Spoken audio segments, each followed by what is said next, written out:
let's go ahead and play this campaign. Getting into a good D&D campaign, yeah, totally. So this is one of my one-shot campaign maps. This is the introductory zone.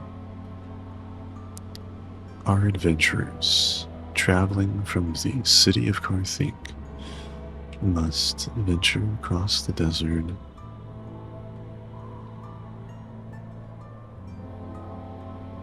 down to the Throat of Fools, a well-established and well-known preparation camp mining site for a great chasm, a chasm carved out by an ancient war, an interstellar war, leaving the surface of the world of Tenchi scarred by these great ravines from falling stars. Let's go ahead and dive a little bit deeper.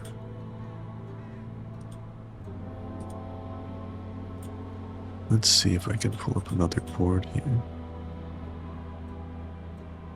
It's been a little while since I did this. Where are the menus? Build mode, tab, space. Okay, space is the menus, boards. Yeah, so we play this all in 3D. Like, you can even, like, roll dice for combat. There's minis that you can move.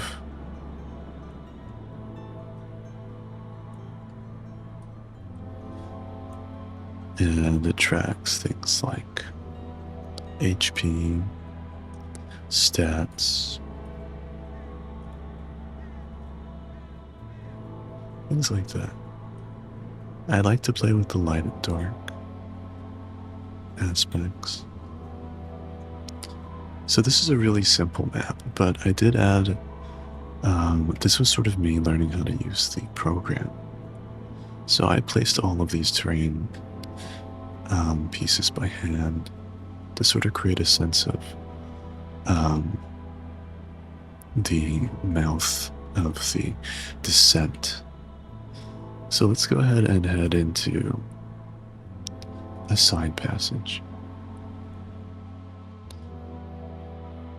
In our one-shot campaign, they ventured down into the Great Chasm, named by the locals the Pale Maw. Let's see where this starts. This is another little combat map I developed, built this out. And this starts over here. What I can also do is I can control what the players see. So here I can build in a more easy to understand format. But what the players will see is something more akin to this. In the dark, in the depths of the tunnels. Let me go ahead and put down a piece so we can kind of get a sense of what people see. So let's go ahead and place like a mini, for example. And then I like to use their built-in light for them to navigate through the darkness of the Pale Maw. Aptly named by the crushed bone powder that lines the floors and seeps into every crack like dust in ivory and white color. Do you get to render your own models? You actually can, yeah. You can render your own models in Blender if you wish and upload it into the software. This was a little bit dark, so I'd probably do something like change the darkness a little bit here. Something like this is what I'd force the players to see. But for our purposes, let's go ahead and just switch up to making it more visible. Reduce some of the fog. So we'd have our adventurers navigate through tunnels, through a ravine, opening up into a wider chamber. We had our adventurers pass some perception checks to find a secret tunnel into an area with a puzzle, a runic interfacing puzzle powered by ancient technologies, a collapsed passageway, and an armory guarded by a vault.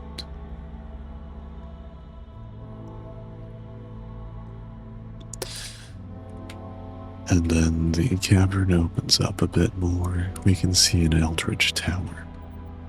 Cultists bringing soul flames dutifully, one by one, to feed into the cruel mouth of an Eldritch deity, one of the Elder Gods, their visage, and fall to their death, having completed their duty, adding to a pile of bones stretching up from far below. An Eldritch sorcerer priest maintains his vigil, surrounded by Eldritch obelisks, whose purpose is not yet clear to the adventurers, but they're starting to understand. Eyes peering up, glowing from the dark. It's not supposed to be a floor here. The idea is that these metal beams are suspended over vast depths as they reach into the abyss below. These sometimes slimy, cold, dark metal beams, lost lore, buried under changing terrain, ancient evil statues erected and lost over time through the hundreds and hundreds of years, and horrible evils that lay chained in the darkness by powerful magics. Playing with that sense of light and dark again, we can only see the shadow of what is hidden in the dark. In terms of world lore, this is something called a chained colossi. They were once archangels. They were machines of destruction sent down by the god Io to quell the invading forces of chaos. And some of them were defeated, dragged down by chains into the darkness, losing their sanity, losing their meaning, losing their very essence, becoming entities of the dark, with nothing but madness flowing through their very essence. It's supposed to be something in the background that the players avoid, and it gives purpose to these Eldritch towers, used to imprison them You can see the floating chains, magical in nature. We've got some other encounters here.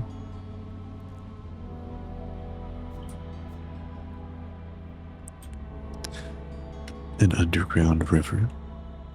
I'll light it up a little bit more. Every tile was painstakingly placed, thoughtfully organized. We've got the surface of the water rippling as it descends somewhere into the caves. Not even the waters are safe. Creatures lurk in their depths. We've got some of the members of our party from the last time, having defeated an encounter here. Climbing up into an old, abandoned mining quarry site, mysteriously empty, equipment left unattended, almost pristine, not even the dust settled upon them. But no miners to be found, as the Pale Maw was evacuated in a hurry. It's usually a site for mining, dangerous. Adventurers often accompany miners in search of rare ores and crystals used to power some of the artifacts and technologies dredged up from the depths, as well as from the citadels that command and power the very world that they're built in.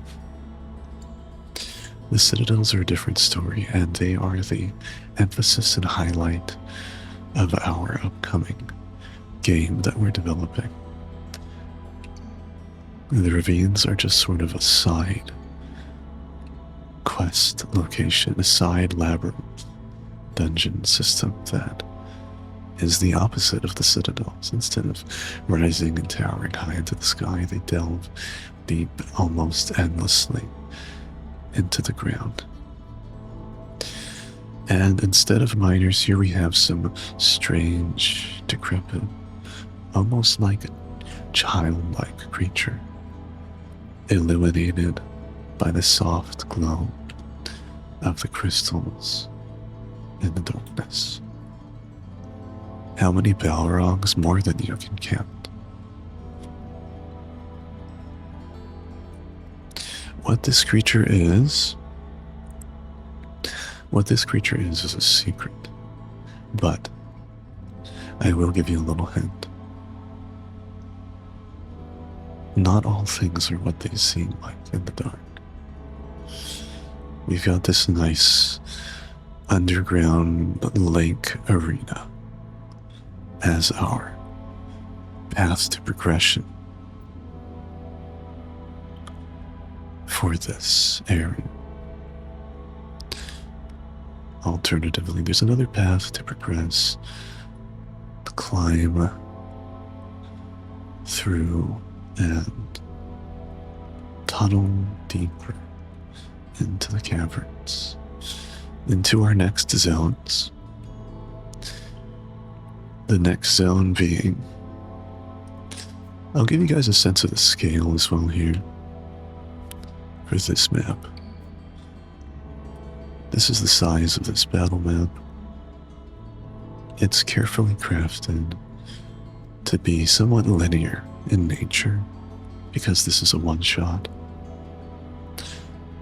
and used for a series of combat encounters. There's a combat encounter here, a puzzle here, combat here, combat, optional combat here, very difficult combat here, and of course, a boss arena. Let's go ahead and pull up to the next board. The next board opens up into an even larger cavern. It is the Sunken Temple of Cthulhu.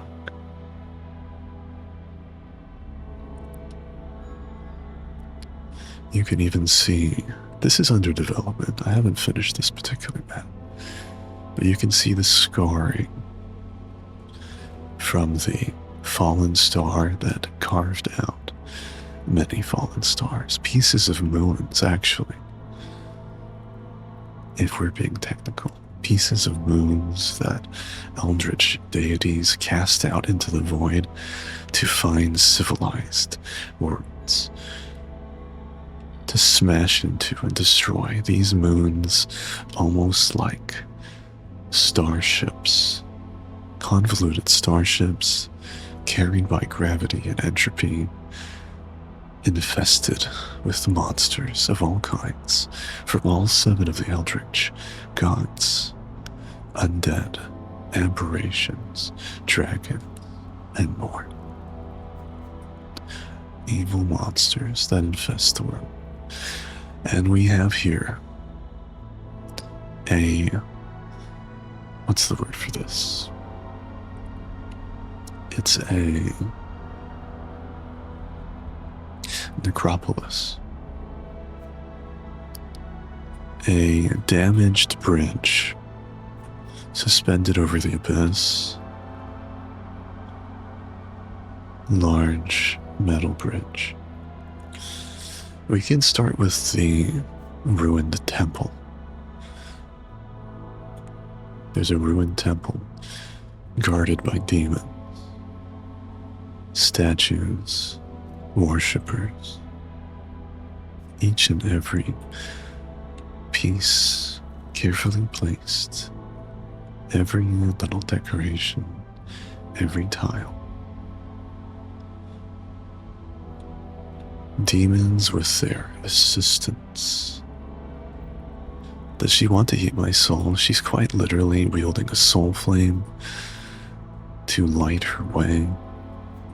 Not all of the creatures are creatures of the dark, but the demons have retreated into the abysses and into the citadels of the world to rebuild their armies. Ruined temple pieces, fallen columns.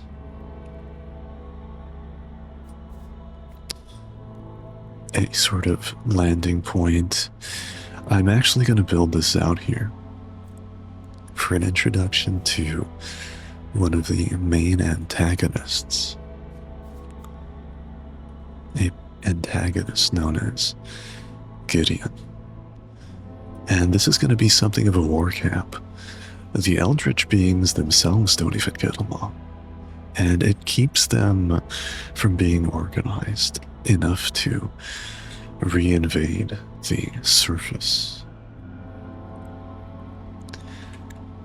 Gideon with the southern accent.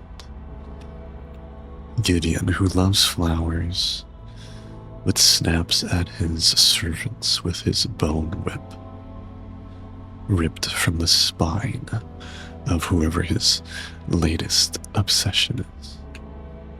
But this will be a big war camp full of creatures. It is highly advised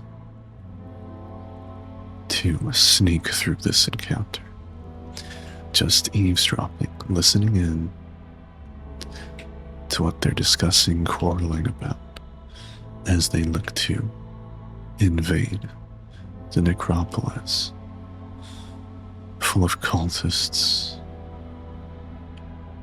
of a different faction. And ideally, our party shows some patience, lets them battle it out, and then comes in after the aftermath, unlocking the necropolis and finding a small division of cultists from one of the other groups of the Elder Gods, uncovering the offering, gaping maw that descends into an even deeper reach of the Pale Maw. So there's a lot to unpack here. A lot of spellcasters.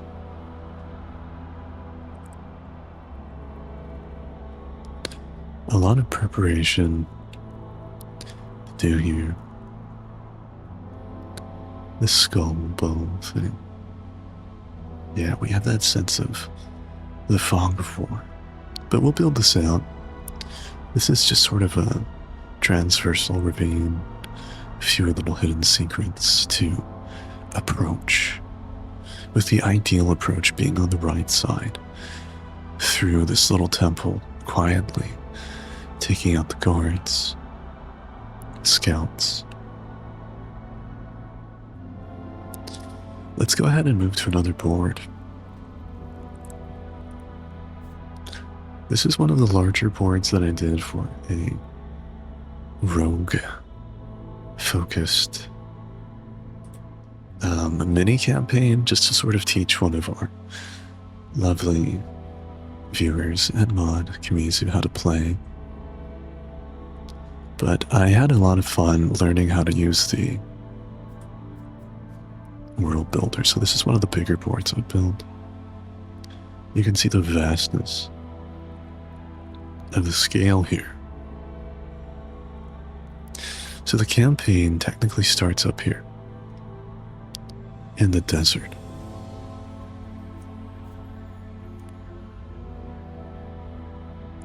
Fallen angel statues warning us against the approach. We've got our merchant caravan here, eager to explore a newly found entrance into the Pale Maw, a new delve location full of new treasure and lore. Our merchant here, eager to explore and send you into its depths, paying you a hefty sum just to scout it out, using stealth and your wiles to attempt to survive its depths. These delves commonly use a subsect of adventurers called scouts, sort of in the place of rogues. There are different names for classes in this game, and in this world lore, scouts are sort of a hybrid blend of less combat-oriented rogues with more abilities for detecting traps and things like that. We've got the local form of transportation, not horses, not camels. We've got the wonderfully intelligent, lion-like almost, sand dogs. Fearsome in appearance, large, but have a complex social infrastructure, social network, and are used to traverse the dunes and the hot sun of the deserts of Karthik. In the Gulch, I have a whole world map. You can see that sand dogs love to lay in the shade. They nestle themselves, they almost bury themselves into the sand to find shelter from the hot sun. Bodyguards hiding in the shadows, because nobody really trusts each other in a town like Karthik. A seedy town full of adventurers, opportunity seekers. They're very good boys if you know how to make friends with them. For the non-locals, the sand dogs are rather terrifying in some ways. Big, friendly looking.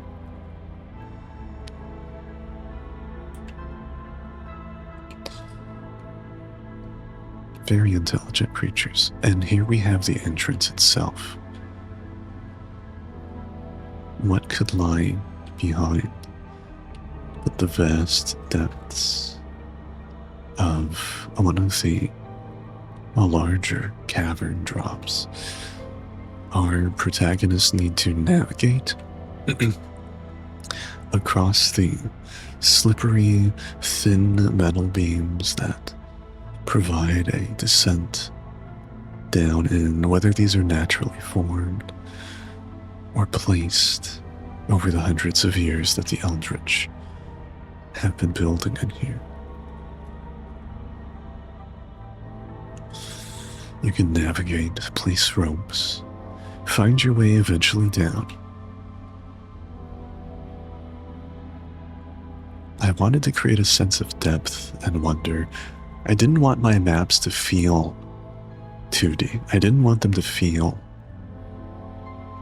without a sense of verticality. I wanted you to feel like you were dropping deeper and deeper hopelessly into the dark. We have our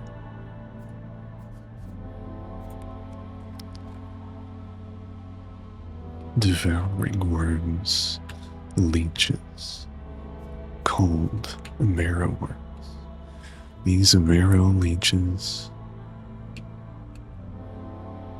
are a big reason for the ecosystem having all of this bone dust.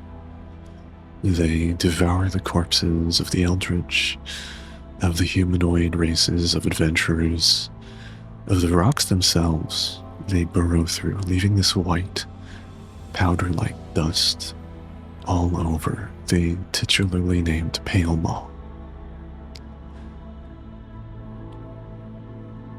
Deep into these ravines, and we had our adventurers run into and run away from a brood mother, an extremely large variant of the marrow leech. They had to scramble across, fleeing with their nimble feet across this bridge, not to look down. It's inadvised to look down. Into a narrow passage gap, allowing them some escape. Now we have a little bit of a scouting trip. Here was a combat encounter, stealth-oriented.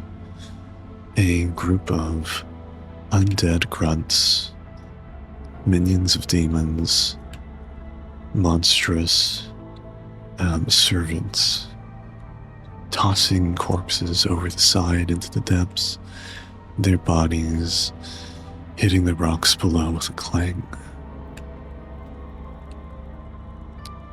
Little bits and pieces of treasure, shipments and equipment for the Eldritch, miners, archaeologists, as they too delve for secrets lost in their crash landing on the surface of Tenchi. Scattered artifacts and eldritch weapons in a ever-present battle between the factions to dominate their new environments and to assemble armies to one day climb back out of the holes into the light and wage war on the humanoids that, for the most part, own the surface world.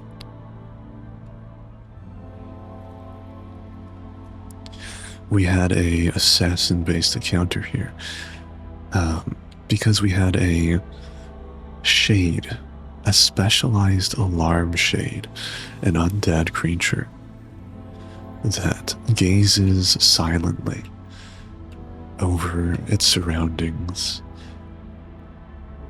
its eternal vigilance, just waiting to see the living, to see its opponents and emit a blood-curdling scream into the darkness, summoning creatures and monsters from every crack and crevice, emerging to find and to hunt whatever triggered its alarm. So our daring explorers, our two scouts, laid down some rope instead to find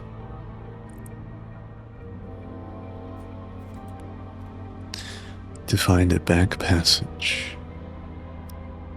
Unexpectedly, they found some other creatures to quietly deal with and to sneak behind the shade and to disperse it with just a wave of their hand.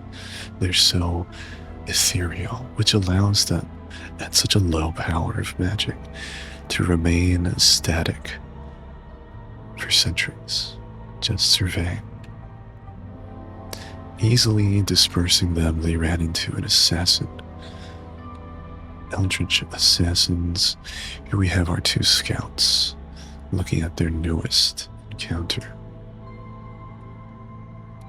They spy an encampment of necromancers and demonic fiends with their companions, uncovering what appears to be, in the dim light, the corpse of a vast dragon, no doubt looking to reanimate it and bring it to life and use it as a weapon.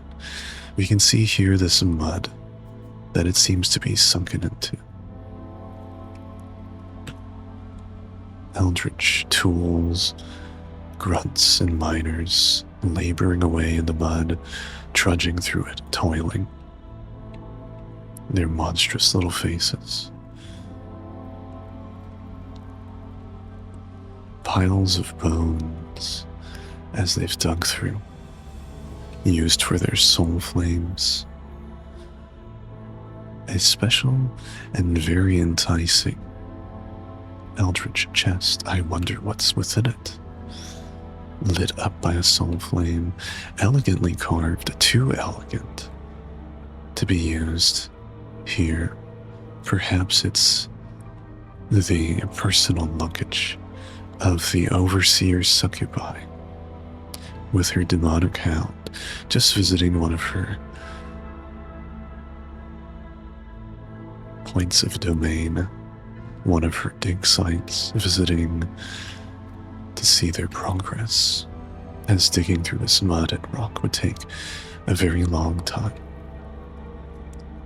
And they've clearly been working at it for years at this point, digging from above.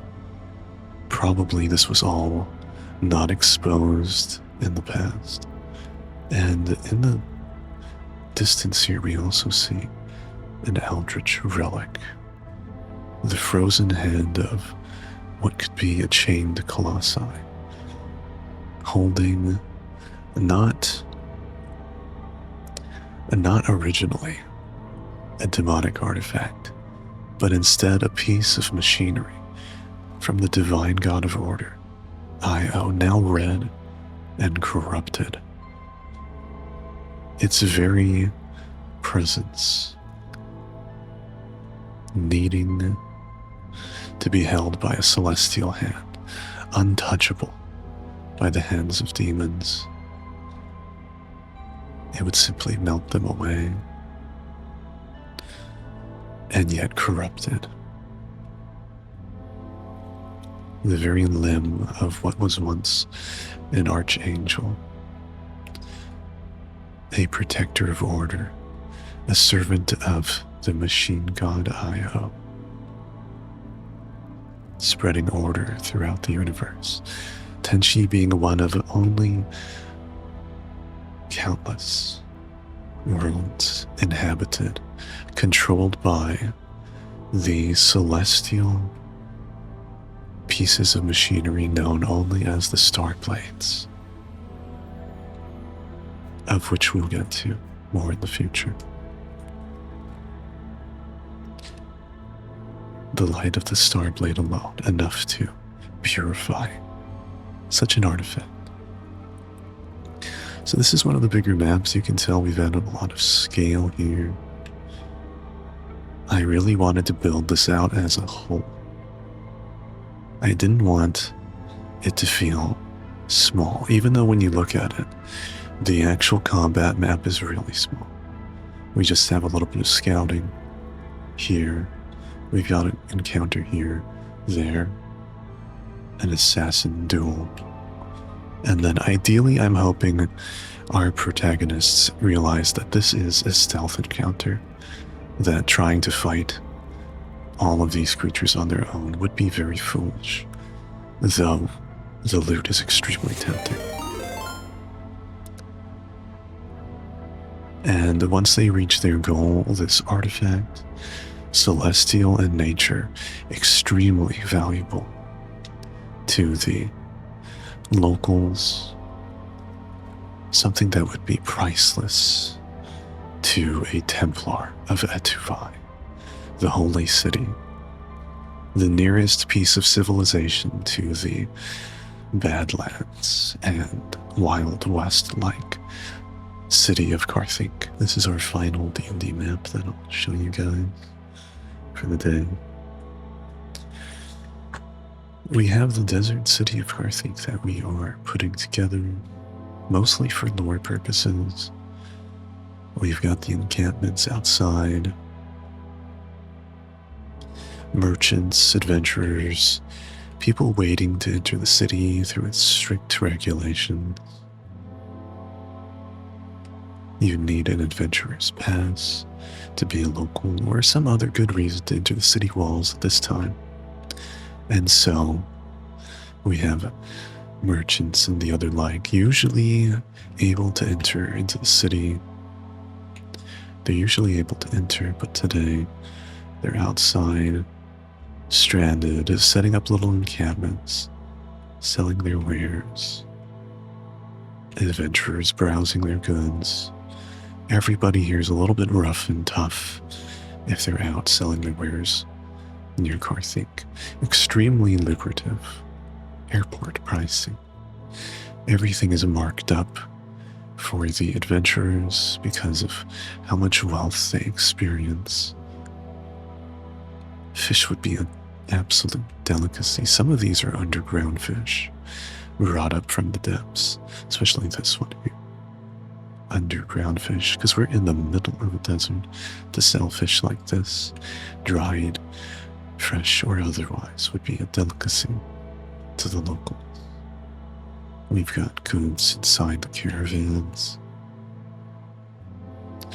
We've got our lovely kobolds, little dog boys that carry goods, humanoid creatures that are mostly used as pack servants. They're intelligent, they're loyal, very dog-like, amiable creatures, happy to work for a livable wage. Beast folk. Of the many kinds of beast folk, we've got some exotic servants, city guards, positioned to keep the peace, spices, grains, merchants selling all sorts of mundane wares, adventurer types, rippling with muscle, obviously accustomed to the Badlands. Male and female, as adventuring is rather egalitarian, and power is not limited just to the male form. And we enter through the city gates. Captains of the guards stationed along the city wall here. Archers, knights. We have a barracks here. City guard barracks. Next to the front gate, we've got the inner marketplaces. A well, drainage systems. It's the only place that life could be sustained with an oasis, even equipped with its very own tavern, the Mirage. A place a little bit higher end, up towards the upper city, the Nobles District. Something so lavish as fish swimming in its waters. A very upper city kind of location, surrounded by water, keeping the temperature nice and cool with its evaporation. We can see the water reservoir, the larger oasis up towards the nobles areas. We have some underdevelopment areas here. And we have the Adventurers Guild. We can see the lounge here for the Adventurers Guild, quest board, adventurers picking up quests, guild receptionists filing away bits and scraps of literature, scrolls, new findings, and maps. Lots and lots of maps of the areas. Tomes, things for sale as well. And behind here we have something of a VIP area. The common adventurers would probably be stationed just in here, in the front entrance, but the Adventurers Guild is so wealthy in Carthage, so vastly wealthy for being in such a dangerous place. Very much like being the capital of an oil-bearing country. Power is centered around the ores and crystals dug up from the ground to power the technologies found in the citadels. We got a little bit of a banquet here.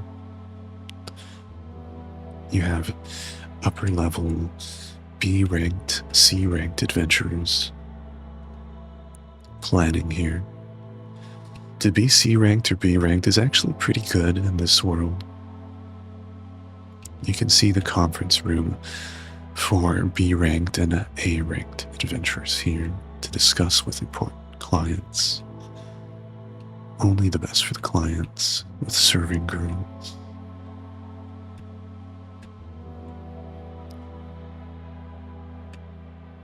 A little bit of their accoutrements and equipment from adventurers planning their meetings.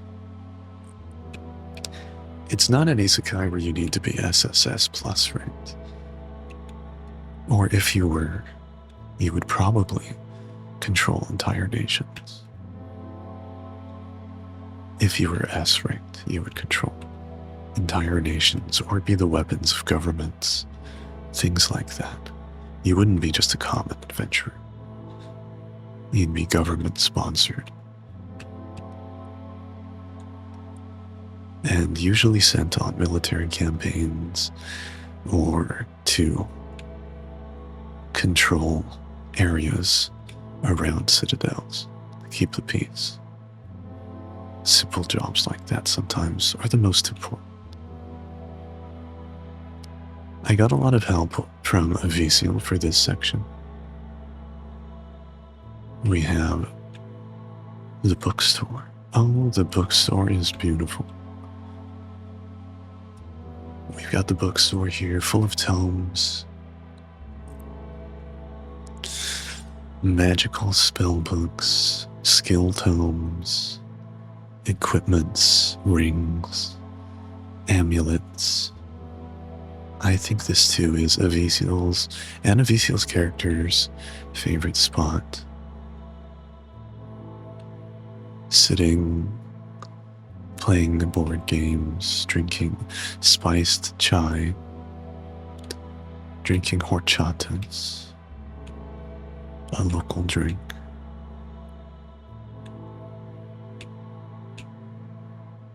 You can look, but you can't touch unless you are well established here. Not just anybody can walk into this bookstore, of course. That would be absurd.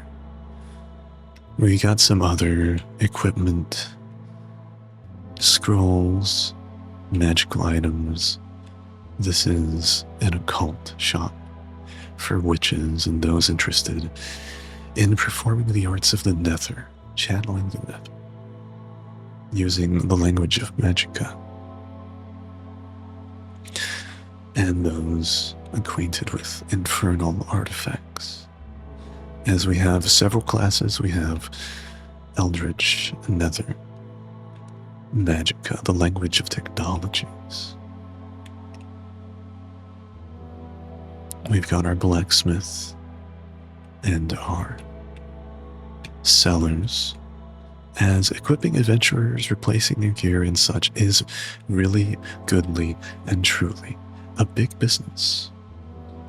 We've got a big business selling to adventurers here in Carthage. We have actual world languages, that's right. Nether is the tongue in which you would cast spells, related to necromancy, related to eldritch spells. You have arcana. You have infernal, the language of the demons, used to power demonic artifacts.